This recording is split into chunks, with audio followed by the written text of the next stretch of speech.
At a family meeting, my dad laughed. The vacation's only for family. Without you. I said nothing. 5 days later, when Mom tried to withdraw $5,000, I blocked the card and sent, "Pay without me." Panic ensued. I knew something was off when Dad laughed at the dinner table. Sunday evening, my parents' house. The whole family gathered for what Mom called a planning meeting. Dining room table covered with travel brochures, Caribbean cruises, all-inclusive resorts, beach photos printed from the internet. Dad leaned back in his chair, glass of wine in hand, smiling. Summer vacations just for family this year. Without you. The whole table erupted. My brother Marcus clapped. Actually clapped. My sister Nicole snorted wine through her nose, laughing. Mom smiled like it was the punchline to a joke everyone was in on except me. It wasn't a joke. I sat there, fork halfway to my mouth, pasta getting cold, staring at them. "What?" I said quietly. Dad gestured with his wine glass. Casual, like he was discussing the weather. The vacation, Mom and me, Marcus and his wife, Nicole and her boyfriend. We're thinking 2 weeks in Cancun,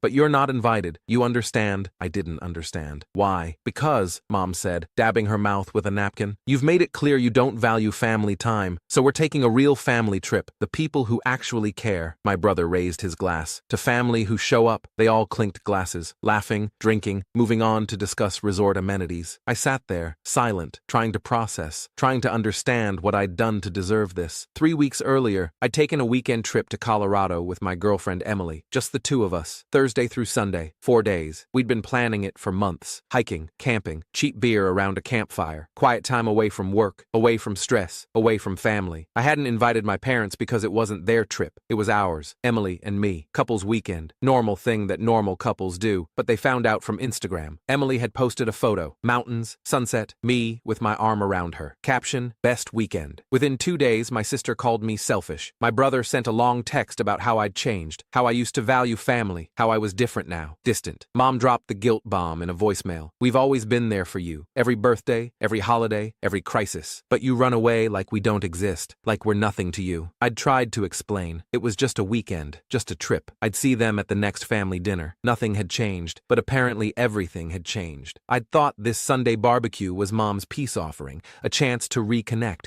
to move past the Colorado drama. Instead, they'd planned this, a coordinated humiliation, in front of everyone, making sure I knew exactly where I stood. I set down my fork, stood up. I'm going to go. Nobody said anything. Nobody asked me to stay. Nobody apologized. Mom was already showing Nicole photos of resort pools on her phone. I left, got in my car, drove home in silence. Emily was waiting at my apartment, saw my face. What happened? I told her. Everything. The vacation announcement, the laughter, the toast. She was furious. That's cruel. That's incredibly cruel. I don't understand what I did. You didn't do anything. You took one weekend for yourself, and they're punishing you for it. I nodded, tried to let it go, tried to move on. 5 days later, Friday afternoon, my phone buzzed. Bank alert. Attempted withdrawal, $5,000, declined, daily limit exceeded. My stomach dropped. The account, the old joint account Mom and I had opened when I was 19, for emergencies, in case something happened to me at college. She was still on it. I'd never closed it because I'd never thought I needed to. There was about $8,000 in there, savings from years ago, emergency fund I'd built up, forgotten about mostly, just sitting there. She'd tried to take $5,000. The only reason it failed was the $400 daily withdrawal limit I'd set years ago when I first got the account. Paranoid about fraud. It had saved me. I called the bank immediately. I need to freeze that account. Right now. Of course, sir. May I ask why? Unauthorized access attempt. I'll freeze it immediately. You can come in Monday to close it or remove the other account holder. I'll be there Monday morning. I hung up, sat there, staring at my phone. They weren't asking for money anymore. They weren't calling to say they needed help. They weren't even pretending. They were just taking. I opened the account online, changed the account memo to pay without me. Then I logged out. 1 hour later, my phone exploded. Mom first, there's been a mistake with the bank account. Can you call me? It's important. Dad, your mother's trying to pay for the vacation deposit.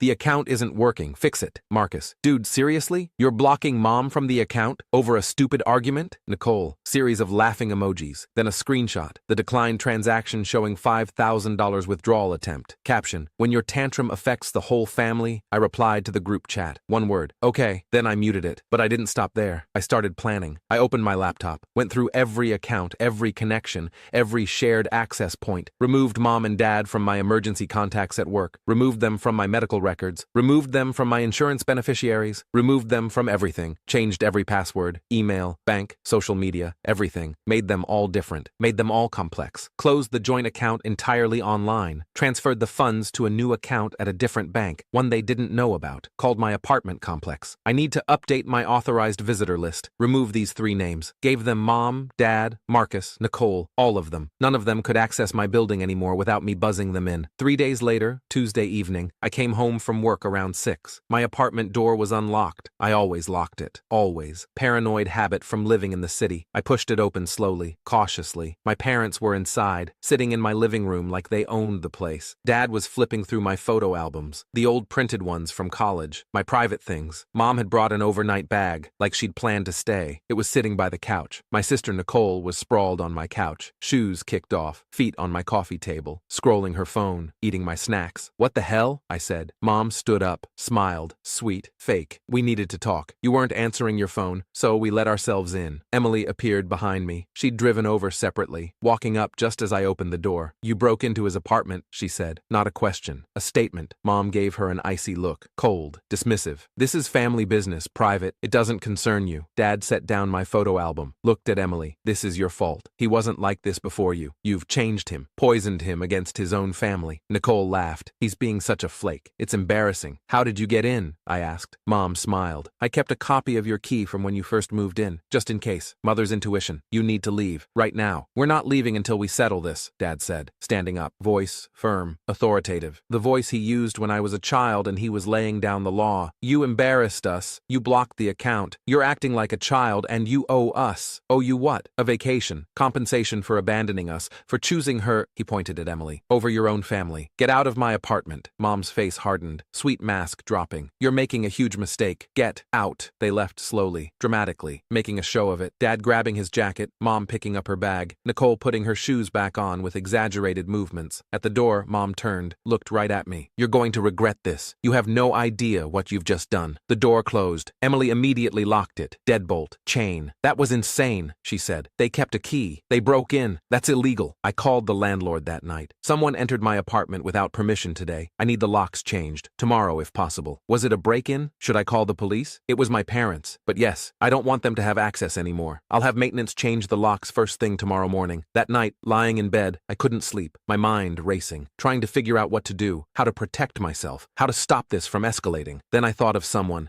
I hadn't spoken to in years. My Aunt Denise, Mom's younger sister, the family black sheep. The one Mom called unstable, the one Dad called toxic, the one who'd been cut off from family events years ago after some argument I'd never fully understood. I'd always liked her. She'd been kind to me as a kid. Funny, real in a way the rest of the family wasn't. I found her number, old contact I'd never deleted. Sent a text at 2 a.m. Aunt Denise, this is your nephew. I think we need to talk about Mom and Dad. Response came 30 seconds later, like she'd been waiting. I've been wondering when you'd figure it out. Coffee tomorrow? We met at a diner Wednesday morning. She brought a folder, manila, thick. Your mother's been manipulating people for years, she said. No preamble, no small talk, just straight to it. You're not the first, won't be the last, unless someone stops her. She opened the folder. Bank statements, emails, receipts, everything organized, dated, highlighted. They borrowed $10,000 from me in 2019, said it was for emergency roof repairs. I saw the damage myself, believed them, transferred the money. She showed me a photo. Their house, roof perfectly fine. 2 weeks later, they posted vacation photos from a cruise. 7 days in the Caribbean. Premium cabin, all-inclusive, costs about $10,000 for 4 people. More photos. Mom and Dad, Marcus and Nicole, on a ship, beaches, drinks. All the photos I remembered seeing. The trip they said they'd saved forever for. They never paid me back. When I asked about it, they said I'd given it as a gift, that I was trying to hold it over them. Your mother stopped speaking to me, told the whole family I was unstable, vindictive, making things up. I stared at the evidence, processing. I have more, she said, if you want it. I want all of it. We spent 3 hours building a case, going through everything. She had years of documentation, text messages asking for grocery money with vacation photos posted the same week. Venmo requests labeled textbooks for Nicole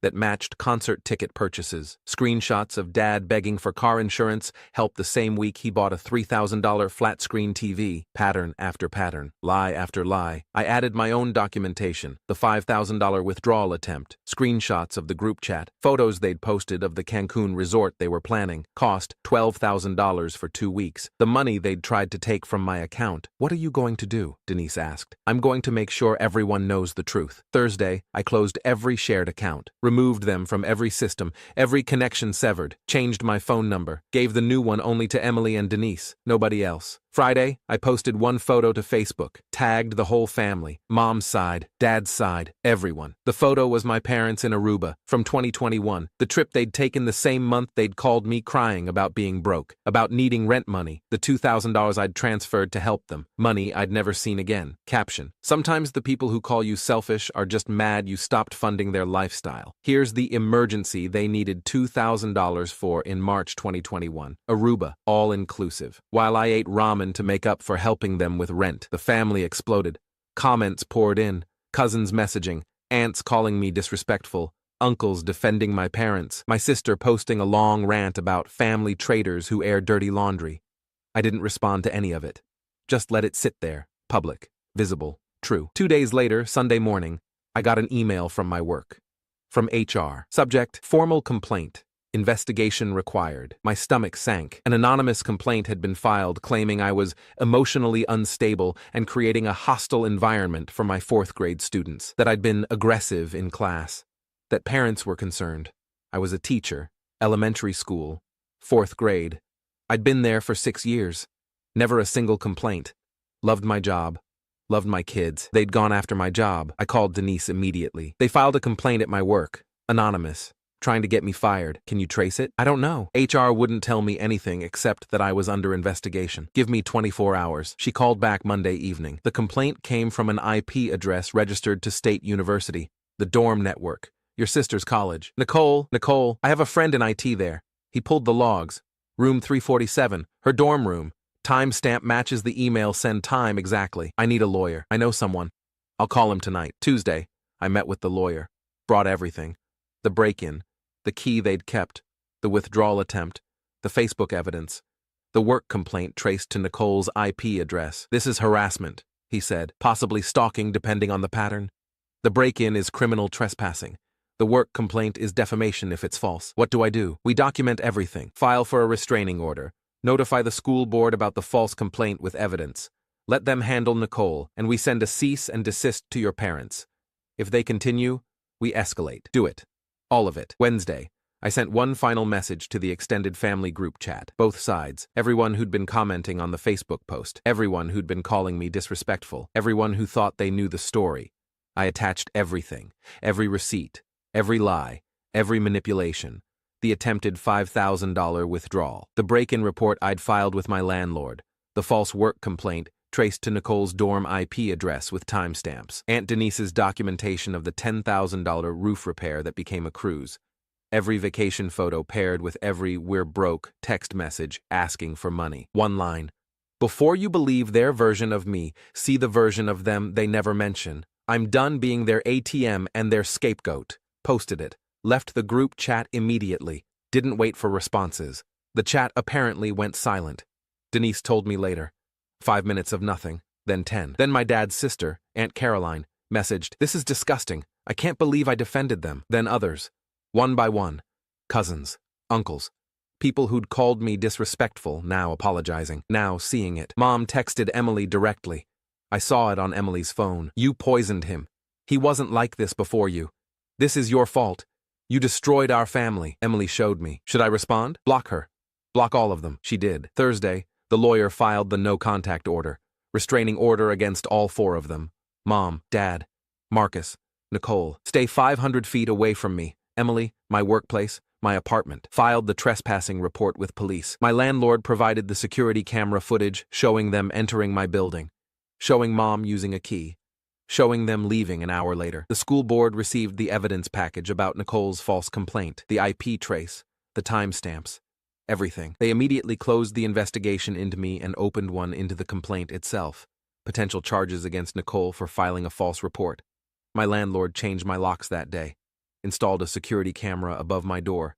Interior one facing the entryway. Nobody was getting in again. Friday, Emily and I found a new apartment across town. Bigger. Better. 2 bedrooms. Office space for her. Clean break from everything. Signed the lease. Put down deposit. Move-in date.